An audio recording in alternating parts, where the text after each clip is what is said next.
Imagine waking up one morning and realizing that the person you've been your entire life wasn't really you.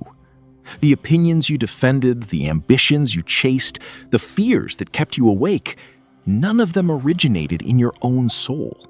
They were handed to you, whispered into you, programmed. This is not a scene from a science fiction film. This is the diagnosis Carl Gustav Jung delivered to modern humanity nearly a century ago. And it remains perhaps the most uncomfortable truth a thinking person can face. Jung called this borrowed self the persona, a Latin word meaning mask, originally the mask worn by actors in ancient theater. In his work, 2 Essays on Analytical Psychology, he defined it precisely. The persona is a complicated system of relations between individual consciousness and society. Fittingly enough, a kind of mask, designed on the one hand to make a definite impression upon others, and on the other to conceal the true nature of the individual. Notice that last phrase, to conceal the true nature. The mask is not merely a social tool, it is a veil. And the longer you wear it, the more you forget there is a face beneath. This is the matrix Jung described long before the word entered our vocabulary. It is not made of wires and code. It is made of expectations, of inherited fears, of unexamined beliefs absorbed from parents, teachers, advertisements, religions, ideologies. It is the consensus reality that tells you who to be, what to want, and how to measure your worth. And here is the cruel part. The cage is invisible because we are the ones holding the bars. Jung observed something disturbing in his patients.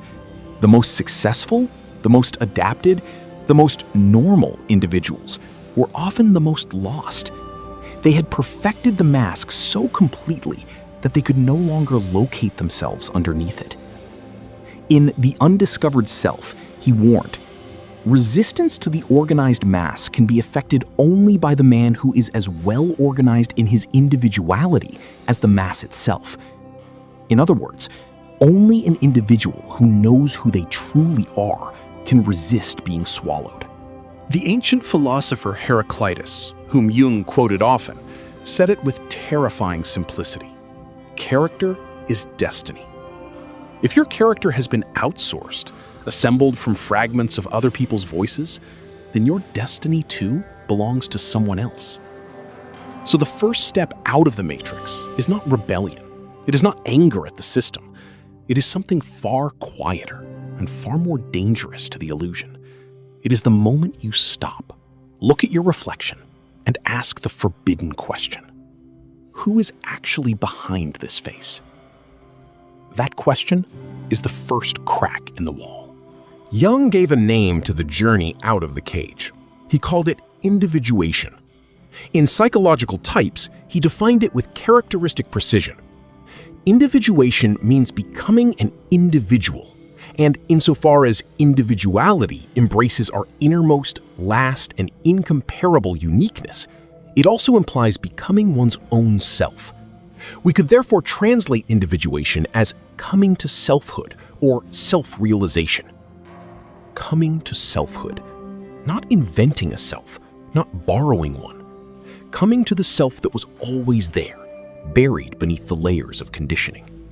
But Jung was no romantic. He warned that this path is not pleasant. It demands an encounter with what he called the shadow, the rejected, denied, hidden parts of who we are. Everyone carries a shadow, he wrote in Psychology and Religion, and the less it is embodied in the individual's conscious life, the blacker and denser it is.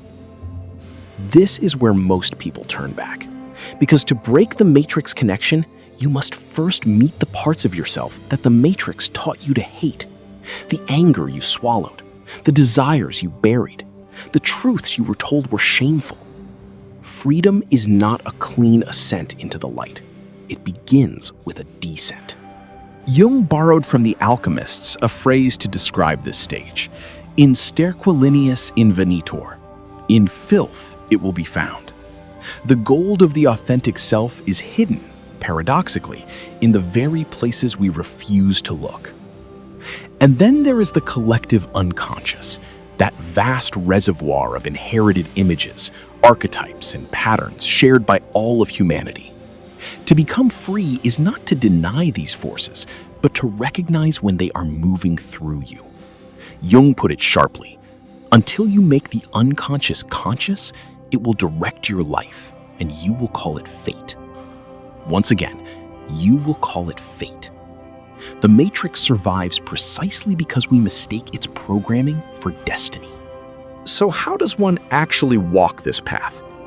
Jung pointed to several practices: honest self-examination, the recording and study of dreams, dialogue with the inner figures of the psyche through what he called active imagination, and above all, the courage to live according to what one discovers, even when it costs friendships, careers, identities.